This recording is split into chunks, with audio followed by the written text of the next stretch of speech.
No. So we worked through that process because it never occurred to them that this could just be a time-limited thing. It's the guy who comes in saying, I want to play the field, sow my wild oats, I want to try different relationships, for the next few years, with the intention that when I find somebody really cool, I want to be with her. I think that women are open to the idea of trying out different relationships as a means of self-discovery. For guys, they're not thinking that far ahead. They're thinking in terms of, well, this is what I want right now, and they assume that what they want right now is going to carry over for the rest of their lives.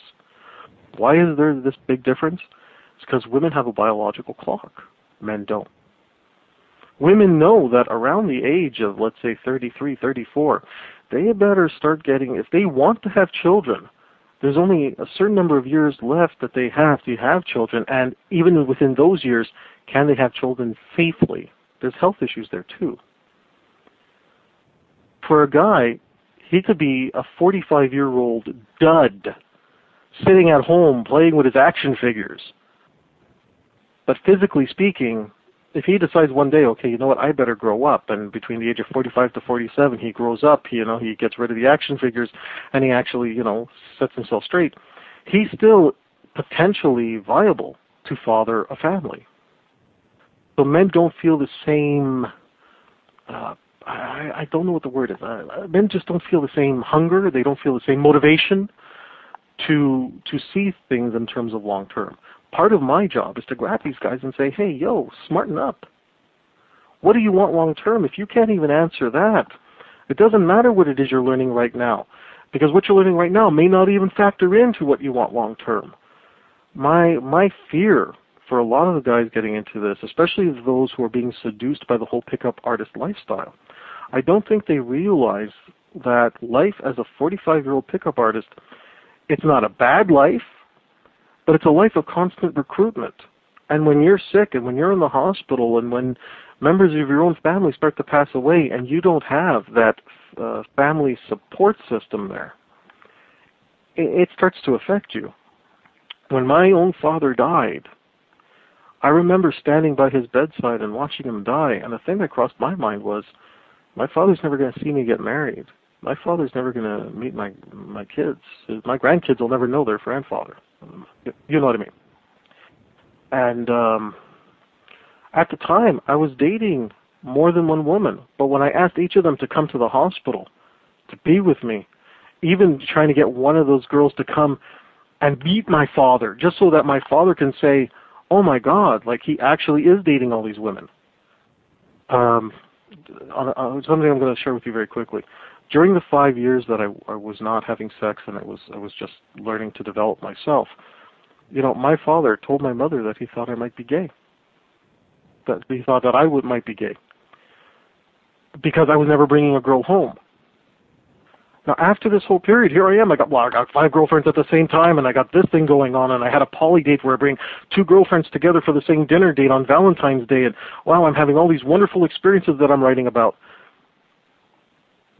But I couldn't get not one of these women to come to the hospital just so my father could see, hey, I'm actually dating women, Pa. And I don't get that back. The universe gave me a lot. It gave me a lot of opportunity, but the universe also takes, and that's one thing the universe took. And that was actually one of the questions I asked my wife when we were dating on that first date. I said, if you had somebody who you were sleeping with, and you were friends, you were sex friends, but you weren't in a relationship, and one of their parents was in the hospital, and they said, hey, can you come over and spend some time with me? Can you support me? Can you come in and say hi to my, parent and whatnot? My girlfriend said, well, of course I'd be there. Just because we have a sex-only relationship doesn't mean we're not friends. And as soon as she said that, I said, wife material. So this is the stuff that I teach men. I teach them to start thinking long term. I teach them, part of my inner game workshops and part of my inner game seminars is I give a homework assignment that these men have to go out to a cemetery.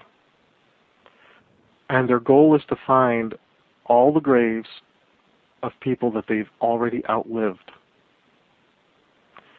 And it puts them in a perspective that, oh my God, like when they start seeing how many people have died that are younger than them, or how many people have died at their age or maybe within 5 years, it makes them face their own mortality. And that gets them to start thinking in terms of the motivation of, hey, wherever it is you want to end up in this world of seduction, you better get there fast. Women have a biological clock that they are reminded of every month. Mm-hmm. And it's a painful reminder from what women tell me. Yes, it is. Yeah. So women are reminded of their own mortality every single month. Every month there's that knock on the door that says, hey, if you haven't had kids, you better soon because you're getting older and you're going to die. And if you don't have kids, well, you're missed out. Guys don't have that. And part of what I try to do is to give them that little tap and say, time to grow up. Where can people find you on the web? The best place where people can find me and they can get a glimpse of my philosophies, reviews of my books, reviews of products by other people that I have studied. Best thing to do, just visit my website. It connects you to everything. My website is www.franktalks.com. franktalks.com. Perfect. Thank you so much, Frank. My pleasure, Cindy. Again, if you'd like to learn more about Frank, you can check out his website at franktalks.com. Also, if you'd like to hear part 2 of my interview with Frank B. Kermit, check out SindyOnSeduction.com. That's Sindy spelled with an S, S-I-N-D-Y, onseduction.com. It should be posted probably next week, I would say. And if you have any comments or questions, email me at cindyflirt@gmail.com. Thank you so much for listening.